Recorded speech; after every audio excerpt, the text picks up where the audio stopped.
మరి IAS officer గారు బయటకు వచ్చి ఆయన వెరిఫికేషన్కి రాలేదని చెప్పటం ఇవన్నీ చూస్తున్నాం. అది ఒక డిబేటబుల్ సబ్జెక్టుగా ఉంది. ఆయన కోర్టుకు కూడా వెళ్ళాడు.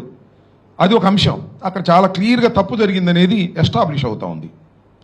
రెండో అంశం ఏమిటంటే ఈ 16,000 పైచీలకు ఉన్నటువంటి పోస్టుల్లో 3% స్పోర్ట్స్ కోటాకి ఇచ్చారు. జనరల్గా ఎప్పుడు ఇస్తారు? మేము కూడా ఎన్సీసీలో లేకపోతే long jump, pole vault, games, athletics participate చేసి సర్టిఫికెట్లు తెచ్చుకున్నాం చిన్నప్పుడు. అవి ఏంటంటే యాడింగ్. మనం ఎగ్జామ్ పాస్ అయితే ఏమంటే ఈ సర్టిఫికెట్ నాకు ఉందంటే ఇంకొక 1 మార్కో 6 మార్కో యాడ్ చేస్తారనేది నాకు తెలిసినటువంటి విషయం. కానీ ఇందాక లక్ష్మణ్ రెడ్డి గారు చెప్పినట్టుగా చాలా విచిత్రం. ముందు ఒక జీవో ఇష్యూ చేశారు. అంటే అక్కడ జీవో ఇష్యూ చేయడంతోనే కుట్ర ప్రారంభమైంది, ఫ్రాడ్ ప్రారంభమైంది అనేది అర్థమవుతా ఉంది. ఏ ఇష్యూ చేశారు? అయ్యా, ఈ 16,000 పోస్టుల్లో 3% ఇచ్చేటటువంటి స్పోర్ట్స్ కోటాకి అసలు ఎగ్జామ్స్ ఎవరు పాల్గొనడానికి వీలు అవసరం లేదు. There is no need. మీరు సర్టిఫికేట్ ప్రొడ్యూస్ చేసి సరిపోద్ది, సర్టిఫికేట్ పుట్టించుకోండి అని చెప్పారనేటువంటి భావన కలుగుతోంది. అది నా అభియోగం కూడా. నేను ఆ అభియోగాన్ని చేయదలుచుకున్నాను. సమాధానం చెప్పమంటున్నా. అంటే మీరు ఇక చదువుకోవడం ఇది కూడా అవసరం లేదు, వాళ్ళ గురించి మీరు పట్టించుకోవద్దు, మీరు వెళ్ళి సర్టిఫికెట్లు ఎక్కడ దొరుకుతాయో చేసుకోండి అని. మరి చాలా సొసైటీస్ ఉన్నాయి సర్టిఫికెట్స్ మీరు చూస్తున్నారు. క్రికెట్ కానీ లేకపోతే ఫుట్బాల్ కానీ లేకపోతే మరొకటి కానీ సర్టిఫికెట్లు ఆడుకోకుండా ఇచ్చినటువంటి సందర్భాలు కూడా చాలా కోకొలలుగా ఉన్నాయి ఈ రాష్ట్రంలో, ఈ దేశంలో, ఈ వ్యవస్థలో. సర్టిఫికెట్లు పుట్టించుకున్నారు. అది 3% అంటే 421. దానిలో 382 ఫిల్ చేశారు. 382 కూడా ఫ్రాడ్తో ఫిల్ చేశారు నా ఆరోపణ. వైఎస్ఆర్ కాంగ్రెస్ పార్టీ తరఫున ఒక సీనియర్ నాయకుడిగా నేను ఆరోపణ చేస్తున్నా.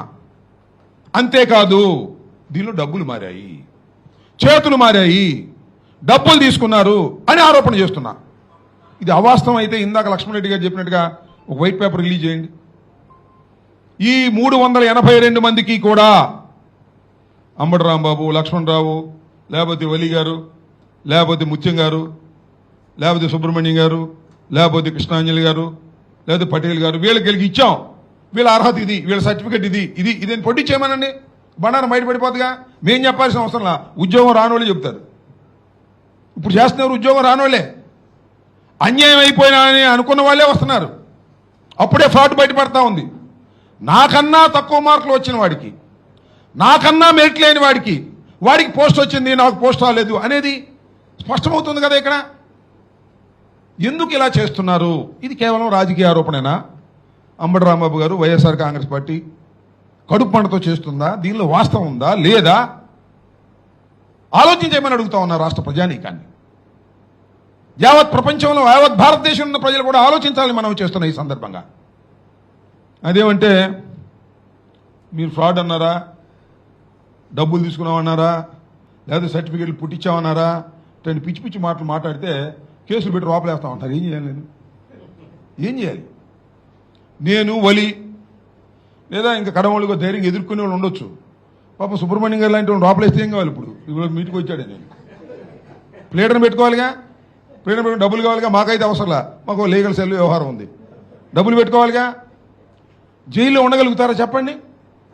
అందుకని ఇంకా సుబ్రహ్మణ్యం గారు నోరెత్తడానికి లేదని చెబుతున్నాడు ఇండైరెక్ట్గా చంద్రబాబు నాయుడు గారు.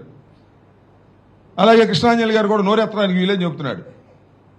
ఏంటిది అంటున్నా? ఈ ధోరణి ఏంటి అంటున్నా? ఇది తప్ప కాదా? ఎవరు చేసినా అయ్యా మీరు విమర్శ చేయండి. మీ విమర్శను మేము ఆహ్వానిస్తున్నాం. మీ విమర్శకు సమాధానం ఇది అని చెప్పండి. వ్యవస్థలు ఉన్నాయి కదా, ఎన్ని మీడియా హౌసెస్ ఉన్నాయి? అసలు ఈ ప్రభుత్వానికి వ్యతిరేకంగా మాట్లాడే మీడియా వ్యవస్థలు అసలు ఏమైనా ఉన్నాయా? భూతద్దం పెట్టి ఎత్తితే మాత్రం 2-3 కనపడతాయి.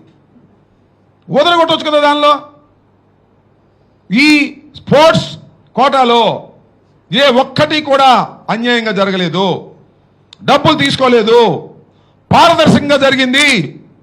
ఇదిగో సుబ్బారావు పుల్లయ్య ఎల్లయ్య అని వైట్ పేపర్ రిలీజ్ చేసి డిబేట్ కనండి, రారు. డిబేట్ కనండి నేను గట్టిగా అడిగితే కేసు పెడతారు. కేసు పెడదామంటే భయపడతారు. అది కూడా పోయింది.